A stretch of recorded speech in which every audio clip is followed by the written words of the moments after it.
Good morning. Good morning, my beautiful friends. This is your wake up call with Maui Paul. I am Maui Paul. We are here today to say some nice things about ourselves. I'll say thank you guys so much for being here. Good morning, Shauna. Good morning, Susan. Good morning, Lauren. Good morning, Tony.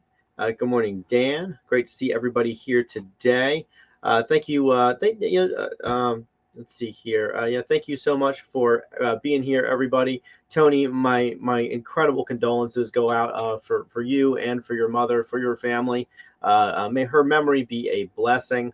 I know that I know that you guys were so close, and as C.S. Lewis says, the price of great love is great pain.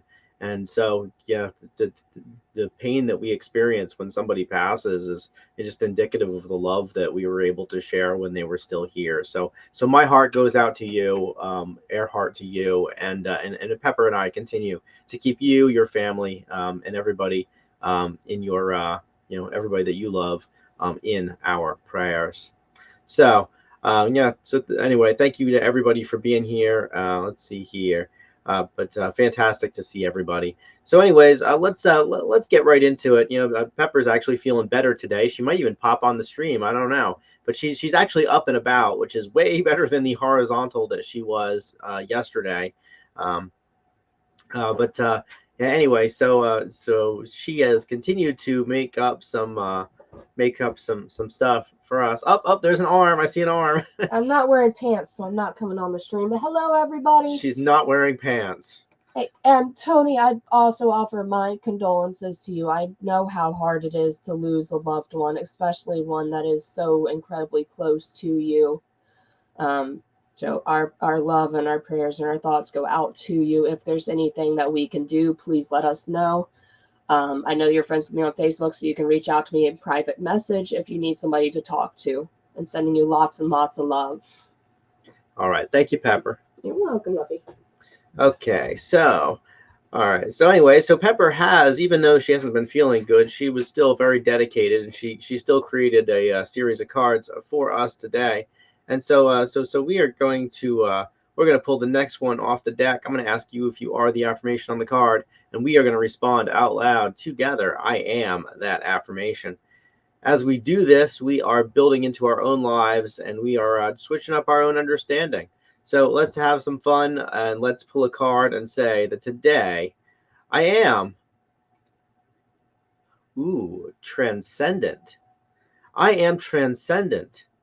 I see beyond this present awareness. So I am transcendent. I see beyond this present awareness. Are you transcendent? You are transcendent. You see beyond this present awareness. I'm going to write that in the comments. I encourage you to do the same thing.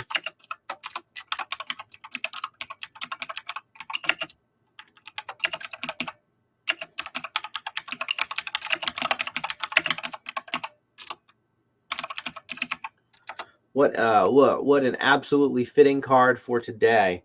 I am transcendent. You are transcendent as well, and together we see beyond this present awareness. For my entire life, I have been conscious of the fact that I was alive. No matter what was going on in my world, I was conscious of the fact that it was going on. I was aware of it, and the fact is that whether that no matter what's going on with our flesh, I believe that our consciousness continues. I believe that we were conscious before we came here. I believe that we'll be conscious after we are gone as well, after we are done here on this planet, on this reality, on this plane of understanding. I mean, transcendence is a topic that touches so deeply on things like life and death, and it's an oddly fitting card for today, because the Bible says, in the beginning there was the Word, and the Word was with God, and the Word was God, and what is a word except a vibrational awareness? What is it except a focused vibration? And so as we go through our lives, we say words all the time. In many cases, the words that we say are unconscious. They're their responses to other people's words. And yet, the words that we have, that we say, have tremendous creative power. And so I have to ask myself, if in the beginning God was, and there was never, there was never there was never a time that God was not. I have to ask myself, well, the God must have some form of consciousness, a consciousness that I can't understand for sure, but a consciousness nonetheless, an awareness, a self-awareness. When Moses asked God what God's name was during the burning bush encounter, God said, "I am that I am," or "I will be what I will be," and or more literally, I guess, in the ancient Hebrew, I am becoming, what I am becoming. Jewish theologians, I've heard quite a few of them use the phrase, I am what I will be what I will be, not what you want me to be." And so, if when I think about that, when I meditate on those words, I recognize that there is a self knowledge there, that there is a self expression, and that self expression, that consciousness, that I firmly believe am made in the image and likeness of God, that consciousness is self aware and is eternal. And so I believe that the conscious part of me is an eternal consciousness. I believe that I was conscious prior to coming here, prior to being formed in the womb. I believe that there was a consciousness, even though I can't understand it with my senses, that I've been gifted with, here when I'm in this plane of reality. I also believe that after I pass away, and that's an inevitability for all of us, that I will still be conscious. That consciousness will persist. It will just persist in a different form. And to the degree that I understand that, and that I live in accordance with that knowledge, it gives me a different perspective, a more expansive perspective, that allows me to understand past the present awareness, what I'm in right now, and gives me a hope for the future. It gives me a hope that the things that I do in this life, that everything that I do between birth and death, everything that I experience and feel, everything that I share with others, it has a point, has a meaning. It has a purpose. I believe that purpose is to grow and expand that consciousness, to allow consciousness to discover itself for the very first time. Uh, you know, uh, Alan Watts has a very interesting way of putting it. He tells a story. He says, what if you could live an infinite number of lives, and die an infinite number of deaths? What if you could, what if you could, what if you could go to sleep every single night? You could dream, and you could dream literally anything. You could lucid dream anything you wanted to. Well, of course, what would we do? The first thing that we would do is we would dream everything that we ever wanted to dream. We would dream of being wealthy and successful. We would dream of having all of our fantasies fulfilled, everything that we could possibly want to be fulfilled. And we would dream like that for a long, long time. But eventually, we would get bored of that. We would get bored of having everything that we wanted and desired. We would get bored of having having life be exactly as we wanted it to be. And so we would start to dream about things that we didn't actually want or like. We would start dreaming about painful things. We would start dreaming about suffering. We would start dreaming about this stuff not because we desired to experience it at the first, but because we desired to experience our totality. And so, transcendence is about experiencing our totality. I will never experience the totality of life. I think I've lived a pretty interesting one, and I fully intend to continue living an interesting one. But life itself is too variable. There's too much stuff to possibly experience at all. I do believe, however, that all of us together are experiencing that, a portion of infinity, certainly a larger portion of infinity than only one of us together, or one of us by ourselves, could possibly experience. And so I believe that I am transcendent. I can see beyond this present awareness. And the proof that I can see beyond this present awareness is the fact that I can daydream, the fact that I can go to sleep and night dream, the fact that I close my eyes at night and I don't know where I go. My consciousness is elsewhere. My eyes are closed. My body doesn't feel things the way it normally does. My ears don't hear things the way they normally do. Sometimes I go to absolutely wild places when I dream. Heck, I can just be bored, sitting in a meeting or something like that, or sitting in a car ride. Ever been driving on a long car ride, and then you suddenly come back into an awareness that you realize that you have no idea where you were for the past 30 minutes or an hour, but somehow you didn't go off the road. There's so much of our life that happens on autopilot, and I believe that the present awareness that we are in is something that is ultimately bound by our senses. I believe, however, that there is a lot more to it. That life itself far exceeds the ability of our senses to experience it. Psychologists have known for a long time that we only that pop psychology would say that we only use a certain percentage of our brain, but that's not an accurate way of saying it. Um, the a better way of saying it would be that we are only able to tune in consciously to a very small amount of what we can perceive. Think about it right now. You're sitting on a chair, but you didn't, or you're laying in bed, or in some way there's pressure on your body. But I'll bet you didn't think about that pressure until I mentioned it just now. And this is constantly happening to us. We are constantly receiving way more stimulus than our brains can possibly output or input. And so the nature of transcendence is that even though we are experiencing this, yeah, our senses are limited. If we could be possibly aware of literally everything that's happening to us all the time, it would be such a sensory overload that we wouldn't really get anything done, and we probably wouldn't want to be alive even because of just how unpleasant that would be. If you've ever had sensory overload, you probably understand where I'm coming from. And so I am transcendent today, and I recognize my transcendence, and I recognize yours as well. I recognize that together, like, we are sharing this consciousness. And I firmly believe that those who have passed are also sharing consciousness, but that they don't necessarily need to be aware of the world that I live in or the world that you live in any more so than I always need to be aware of the way that the chair feels on my backside when I'm sitting on it.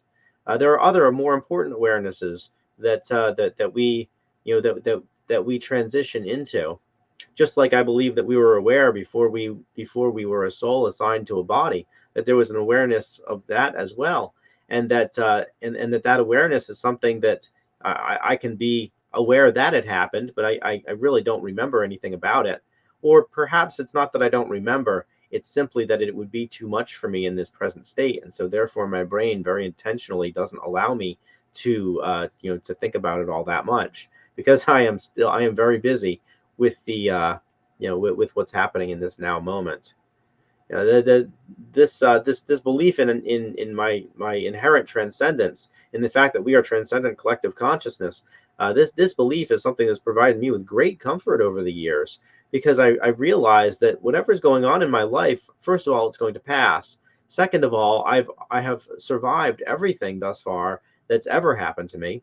And third of all, I know that even if I don't, even if my flesh no longer continues to persist, that I still believe that my consciousness will go on, and that that new things will be revealed to me that perhaps were way too wonderful for me to know right now. Anybody who has ever done a hallucinogen or been on a hallucinogen, or even had a kind of an out of body experience, will tell you that there are other awarenesses that can be had that are not part of ordinary life. And perhaps and not even a hallucinogen even, but maybe somebody, if you've ever even been really drunk, then there are awarenesses that are they exist, they're there, but they are not in our day-to-day life. Yes, Pepper. So, pre-pregnancy, Pepper had the wonderful this Pepper here had the wonderful opportunity to try a lovely hallucinogen that helped me tap into something that I can only describe as an energy. And it was as if this energetic force was all around us all the time. But in that moment, it was like a veil was lifted, and I was able to feel that energy and see that energy and interact with that energy. And after coming out of that, it was like you can't go back, and it's you realize that everything has an energy, everything has a life force, and if you just pause and listen to the birds, you pause and you just look at the trees, you put your hands in the grass, you stick your hands in some really soft dirt, and so you just feel the earth kind of humming around you, and you get that sense of just everything. Hmm. Thank you, Pepper. You're welcome, sir. It reminds me. So when I moved to Maui, somebody, one of the Maui locals, this was when I had first moved there. I said, "This is a really beautiful place, and it's more than just beautiful. This place has a special energy to it." And I was talking to a local about that, and the local told me, he said, you will know that the island has accepted you when you can see it breathe. Mm-hmm. And I didn't know what the heck he was talking about because, well, quite honestly, I've never seen an island breathe, and I didn't even know what to look for. But I did notice, over the years that I lived there, that there were some people who came to the island and were absolutely rejected by the island. They weren't rejected by the people on the island, then but it's like literally everything conspired to get them off of that island. And other people went to the island, and everything conspired to keep them on that island, even if they wanted to leave. Like for some reason, they weren't able to leave. And um and so places have energy. Well, one day I was actually up on the side of Haleakala Mountain, and that's the tallest mountain on Maui, 10,023 feet. And I was looking over these rolling pastures. There were some cows, in there, and that basically at the about 5,000, 6,000 foot mark, there's a gigantic ranch. And um and I was just kind of like sitting there, and I was enjoying the view, and I was enjoying I was enjoying the breeze, and I was enjoying the island smells. Not so much the smells of the cows; they were far off. But I was enjoying. There was like a nectar on the wind, and it was just a perfect day. And I remember that I got into this state of complete relaxation. And I went into this trance. And as I went into this trance, and this was not a drug induced trance. This was just I was just sitting there enjoying my day and feeling a profound gratitude.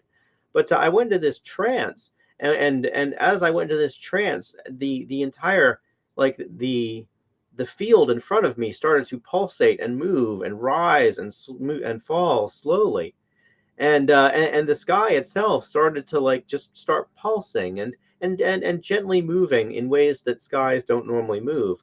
And the stones in front of me started to get larger and smaller and larger and smaller. And I realized, at that moment, it came back to the idea that local had told me about the island breathing. I was like, wow, so this is what is like when you experience the island breathing. What a fascinating experience, and something that I'll cherish for the rest of my life. Nothing I could explain, nothing could explain it, but it was my perception that changed. The rock didn't change, the sky didn't change, the grass didn't change. My perception of it changed, and we are ultimately perceptual beings because in the end, we really have no idea what life is all about except through the lens of how we perceive it. And so let's choose to perceive it in a way that is beneficial for us. Let's choose to perceive it in a way that gives us joy and hope.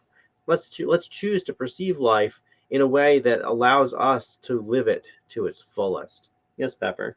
And let's choose to take the time in any part of our day to pause and to just feel what is going on around us and to appreciate the energies that are around us because it is beautiful. It's incredible.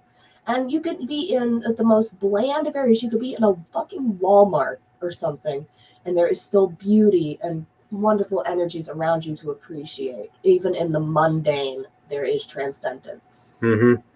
Yeah, but I was having a conversation actually on Facebook recently about channeled entities. If you know what a channeled entity is, then then you're definitely part of a very unusual subculture of folks. But somebody was talking about their favorite channeled entities, and I made the comment that channeled entities oftentimes all sound very similar to each other, even though they are channeled through or come through a lot of different people. But one thing that that actually came from a channeled entity, circumstances don't matter, only state of being matters. And so the circumstances of our lives are going to change, but the state of being that we are in is what is most important.